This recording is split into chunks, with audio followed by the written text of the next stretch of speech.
கோவையில் கல்லூரி மாணவி கூட்டு பாலியல் பலாத்காரம் செய்யப்பட்ட அதிர்ச்சி சம்பவத்தை அடுத்து மாவட்ட நிர்வாகம் மகளிர் விடுதிகளின் பாதுகாப்பு நடவடிக்கைகளை தீவிரப்படுத்தியுள்ளது. கோவை மாவட்டத்தில் தற்போது 350க்கும் மேற்பட்ட மகளிர் விடுதிகள் இயங்கி வருகின்றன. இதில் சுமார் 160 விடுதிகள் அனுமதியின்றி செயல்பட்டு வந்தன.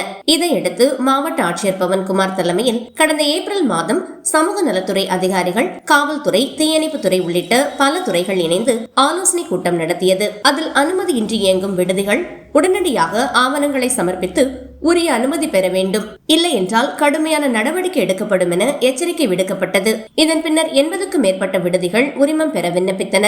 இந்நிலையில் அனுமதியின்றி இயங்கும் மகளிர் விடுதிகளுக்கு தற்போது மாவட்ட நிர்வாகம் நோட்டீஸ் வழங்கி வருகிறது. மேலும் இவ்விடுதிகள் சமூக நலத்துறை மூலம் தொடர்ச்சியாக கண்காணிக்கப்படுகின்றன என மாவட்ட ஆட்சியர் பவன்குமார் தெரிவித்துள்ளார். பலர் குறைந்த கட்டணத்தில் விடுதிகளில் தங்குவதால் பல தனியார் வீடுகள் வணிக நோக்கில் விடுதிகளாக மாற்றப்பட்டுள்ளன.